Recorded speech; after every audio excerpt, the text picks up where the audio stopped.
अस्सलाम वालेकुम गाइस, कैसे हैं आप लोग। मैं हूं शब्बीर अंसारी और आज मर्चेंडाइजिंग के एक और वीडियो के साथ मैं आप लोगों की खिदमत में हाजिर हूं। आज का टॉपिक बहुत ही अहम है। आज हम बात करने वाले हैं T&A पर, यानी कि टाइम एंड एक्शन प्लान पर। ऑर्डर आ जाने के बाद हमारे पास एक शिपमेंट डेट होती है, जिस शिपमेंट डेट को हमें अचीव करना पड़ता है। इसलिए हम एक टाइम एंड एक्शन प्लान बनाते हैं कि हम किस किस टाइम पे क्या क्या कराएंगे ताकि हम अपने कस्टमर की डिलीवरी को आराम से अचीव कर सकें। तो गाइस, सबसे पहले मैं अपनी एक शीट खोल लेता हूँ, जो कि मैंने शीट बनाई हुई है टाइम एंड एक्शन की।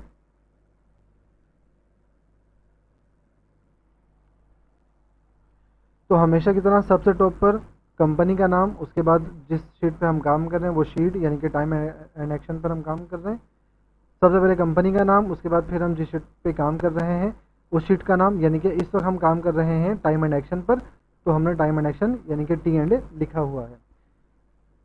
तो सबसे पहले है हमारा सीरियल नंबर, फिर ये purchase order number, style number या आर्टिकल नंबर जो भी होगा हम इस तरह से लिख देंगे। डिस्क्रिप्शन, जो परचेज ऑर्डर पर डिस्क्रिप्शन आएगी वो हम यहाँ पर लिख देंगे। फैब्रिक हमारे पास क्या है, फैब्रिक मेंशन कर दें। कलर क्या है वो मेंशन कर दें, और क्वांटिटी क्या है वो मेंशन कर दें। अगर आपके पास मल्टीपल कलर्स है तो आप इस तरह से मल्टीपल कलर्स करके इस तरह से आप टोटल क्वांटिटी मेंशन कर सकते हैं। लेकिन मेरे पास फ़िलहाल मैं इस वाले स्टाइल की बात करूँगा, तो मेरे पास एक ही कलर है जिसके अंदर 10,000 पीस का ऑर्डर है। मान के चलते हैं गाइस कि हमें ऑर्डर मिला है और हमारी जो शिपमेंट डेट है वो 31 दिसंबर की है, और ऑर्डर हमें मिला है 1 अक्टूबर को, मान के चलेंगे। और इसका अगर 1 अक्टूबर को हमें ऑर्डर मिला तो इसका मतलब है हमारे पास पूरे 3 महीने हैं जिस पर हमें अपने इस 10,000 पीसीस को जो है वो शिपमेंट करना है। तो गाइस, ऑर्डर आ जाने के बाद सबसे पहले जो हमारा काम होता है वो काम होता है फैब्रिक का ऑर्डर देना। जो हम परचेजिंग पे जाते हैं जब, तो सबसे पहले जो हमें परचेज करना होता है वो आइटम है फैब्रिक। फैब्रिक पे जब आप परचेजिंग करने के लिए जाएंगे तो कभी ऐसा नहीं होता, अगर आप पाकिस्तान में काम कर रहे हैं, कि आपको कोई 15-20 दिन के अंदर, महीने भर में फैब्रिक दे देगा। बहुत ही मुश्किल होता है कि कोई महीने भर में भी फैब्रिक दे दे। लेकिन अराउंड सवा महीना, 1.5 महीना आप हिसाब रखें। अगर आप आज ऑर्डर देते हैं तो सवा महीना, 1.5 महीने के बाद आपको कपड़ा मिलेगा, क्योंकि मिलों के पास भी माशाल्लाह काफ़ी काम है। अल्लाह ताला ऐसी ग्रो करती रहे मिलें। तो होता है कि वो भी बिजी हैं। जब आप उनको ऑर्डर देंगे तो वो बताएंगे कि अभी तो भाई लूमा पे उसका माल लगा हुआ है, अभी उसका माल लगा हुआ है। खैर, आपकी फिजिबिलिटी को बनाकर वो आपको 1-2 दिन के बाद अपनी एक डेट देंगे अपनी टीम के लोगों के साथ मिलकर। मान के चलते हैं कि उन्होंने हमें ये डेट दी है कि 15 तारीख, यानी कि 15 नवंबर, 1.5 महीने के बाद वो, एक ऑन एवरेज हम मान के चलते हैं कि हमें 1.5 महीने के बाद की डेट मिली है 15 नवंबर की। अच्छा गाइस, जब आप प्रोडक्शन पे जाते हैं तो ध्यान में रखिएगा, पीपी सैंपल अप्रूव होने के बाद आप प्रोडक्शन पे जाते हैं, और प्रोडक्शन पे जब जाते हैं तो उससे पहले एक पीपी मीटिंग बैठती है, जिसमें जितने भी कंसर्न रिलेटेड जो भी डिपार्टमेंट के हेड हैं वो उस पर बैठते हैं, या जो भी जिम्मेदारान हैं वो उस पर बैठते हैं, और फिर उस पर बात करते हैं। उनके जो भी मसाइल हैं उस सैंपल के हवाले से, उस स्टाइल के हवाले से वो डिस्कस करते हैं, किस तरह से स्मूथ वे पे वो लेके चलते हैं, इस वाले स्टाइल के लिए अपने टाइम को मैनेज करेंगे। तो उस वक्त आपको ये बात पता होनी चाहिए कि आपका फैब्रिक का भी इन हाउस हो रहा है, अगर आप मर्चेंडाइजर हैं। क्योंकि आप जब फैब्रिक इन हाउस की डेट बताएंगे तो बकिया लोग जो है ना फिर अपनी प्लानिंग के हिसाब से आपसे बात करेंगे। बहरहाल, मान के चलते हैं कि 15 नवंबर को हमारा फैब्रिक इन हाउस है, और उसके बाद आपका जो डिपार्टमेंट है, प्रोडक्शन डिपार्टमेंट, वो कटिंग की तरफ जाएगा। लेकिन कटिंग की तरफ जाने से पहले देखिए, हमारे पास तकरीबन 15 से 20 दिन का, इसमें 5 दिन का गैप आ रहा है। वो गैप क्यों आ रहा है? इसकी वजह कि जब आपके पास फैब्रिक आ जाता है तो फिर होता ये है कि आप जितने भी उसके रोल हैं, हर रोल से एक एक पैनल श्रिंकेज के लिए भेजते हैं, ब्लैंकेट बनाकर। उसका श्रिंकेज आने के बाद फिर मास्टर क्या करते हैं कि उसके डमी बनाएंगे या उसके साइज सेट बनाएंगे। साइज सेट वगैरह अप्रूव हो जाने के बाद, यानी कि इंटरनली आपके अप्रूव हो जाने के बाद, आपका मास्टर जब मुतमईन हो जाता है तो फिर मास्टर साहब क्या है, कटिंग का प्रोग्राम देते हैं। तो इसके अंदर कम से कम कोई हफ्ता, 4-5 दिन तो लगते ही हैं।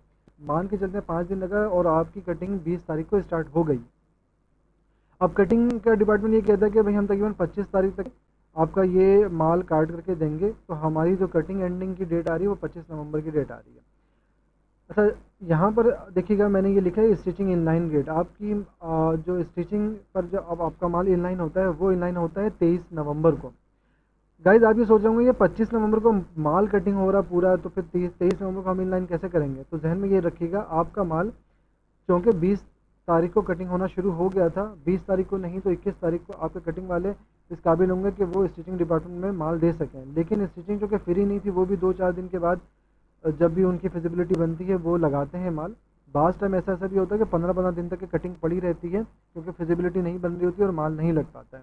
लेकिन हम यहाँ पर एक नॉर्मल वे पे चलते हैं, हम मान के चलते हैं कि तकरीबन 3 दिन के बाद 4 दिन के बाद उन्होंने कटिंग लगा दी, यानी कि 23 नवंबर को आपका माल इन लाइन हो गया स्टिचिंग के अंदर। स्टिचिंग का डिपार्टमेंट आपको कहता है कि 10 तारीख तक के 10 दिसंबर को माल स्टिचिंग से इन आउट आउट होगा, और काज एंड बारटेक वाले भी, ज़ाहिर सी बात है आपने 1-2 दिन उसके अपने हाथ में भी रखना है कि काज और बारटेक भी चल रहे हो गाइज। काज बारटेक डिपार्टमेंट, फिर क्रोपिंग डिपार्टमेंट, ये सब क्या होता है कि हैंड टू हैंड चल रहे होते हैं, लेकिन आपको फिर भी 1 से 2 दिन का टाइम रखना है कि इनके पास से भी कंप्लीट होते होते डेट चेंज हो ही जाएगी। तो काज बारटेक क्रोपिंग और उसके बाद फिर चेकिंग पे आप 2 दिन रख लें। मान के चलें कि 12 दिसंबर तक यहाँ से एंड हो रहा है माल आपका पूरा कंप्लीट।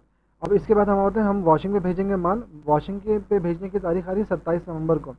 अब आपका पूरा माल कंप्लीट होगा 10 दिसंबर को, लेकिन 27 नवंबर को आप पहली लॉट इसलिए भेज सकते हैं कि आपकी स्टिचिंग की लाइन 23 नवंबर को स्टार्ट हो गई थी, और उसने ज़ाहिर सी बात है 2-3 दिन के बाद माल निकालना शुरू किया। 1-2 दिन के बाद काज बाटेक वालों ने माल किया। 27 नवंबर को आप इस काबिल हो गए कि पहली लोड 500, 1000 या 2000 पीस आपने वॉशिंग पर भेज दिया। जब वॉशिंग पे भेजा तो वॉशिंग वाला भी ज़ाहिर सी बात है वो कुछ किसी ना किसी काम में मसरूफ़ है, वो कहेगा मेरे पास तो टाइम नहीं है, मैं तो अभी 3-4 दिन के बाद लगाऊंगा।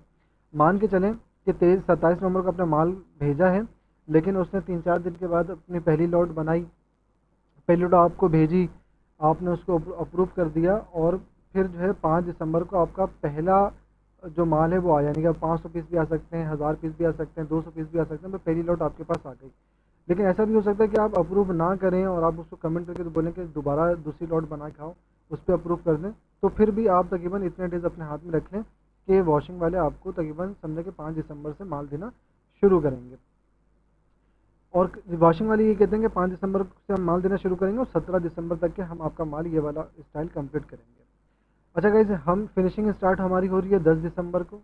अब माल हालांकि 5 दिसंबर को हमारे पास आ गया था, 6 को भी आया, फिर 7 को भी आया, 8 को भी आया, लेकिन जो कि फिनिशिंग किसी और काम पे लगी हुई थी, फिनिशिंग के बाद दूसरे स्टाइल हाथ में थे, उनके पास जो फिजिबिलिटी बनी वो 10 तारीख की बनी।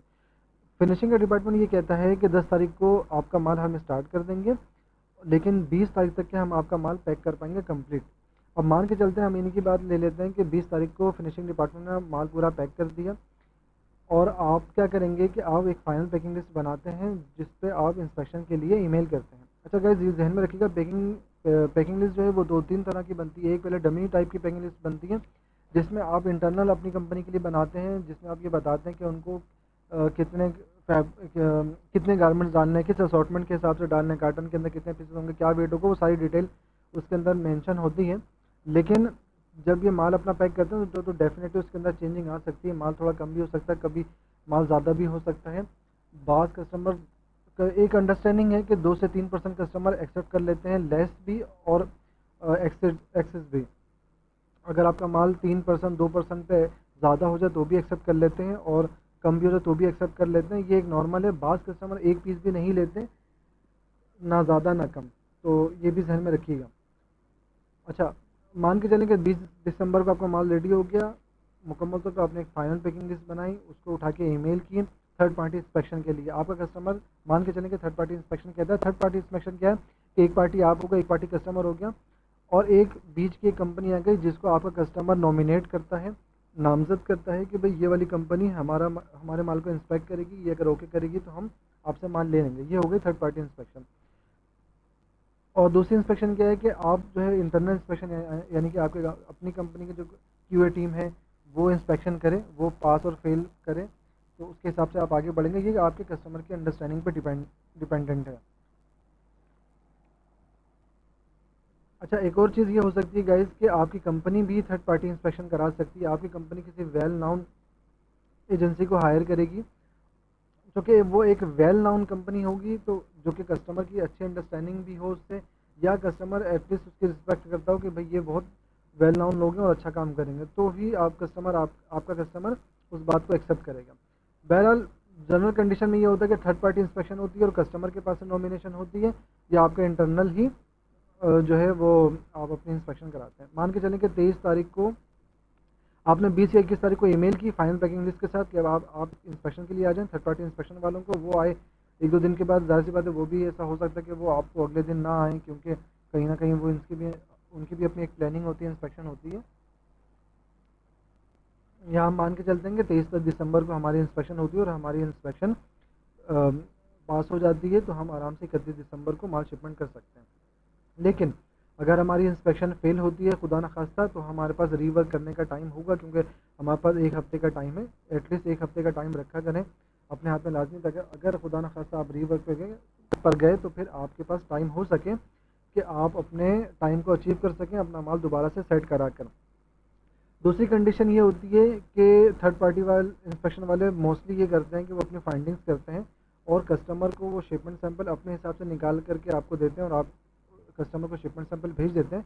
उस शिपमेंट सैंपल के बिहाफ पर कस्टमर डिसाइड करता है कि whether he has to pick your goods और नॉट। तो उसके बाद ही फिर कस्टमर जो है ना वो आपको ईमेल जिस तरह से करेगा आप उसके हिसाब से आगे बढ़ेंगे।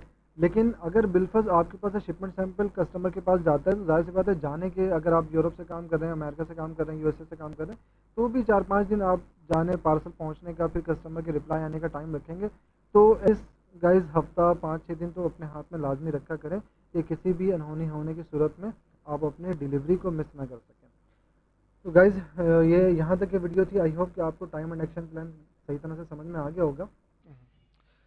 आई होप गाइस आप लोगों को ये वीडियो पसंद आई होगी। अपने सर्च बार में जाइए, शब्बीर अंसारी इस तरह से कीजिए, स्पेलिंग देख लें, और जब ये फ़ोटो आए तो यहाँ पर आकर अब आपने प्रेस कर देना है। तो इस तरह से मेरा चैनल सब्सक्राइब हो जाएगा और मैं जब भी वीडियोज़ आपको दूंगा तो आपको ये वीडियोज़ का पता चल जाएगा। यहाँ पर जब आप सब्सक्राइब करेंगे, ये क्लिक करेंगे, तो यहाँ पर एक घंटी का बटन आएगा जैसे यहाँ पर नज़र आ रहा है, तो आपने इसको भी क्लिक करना है।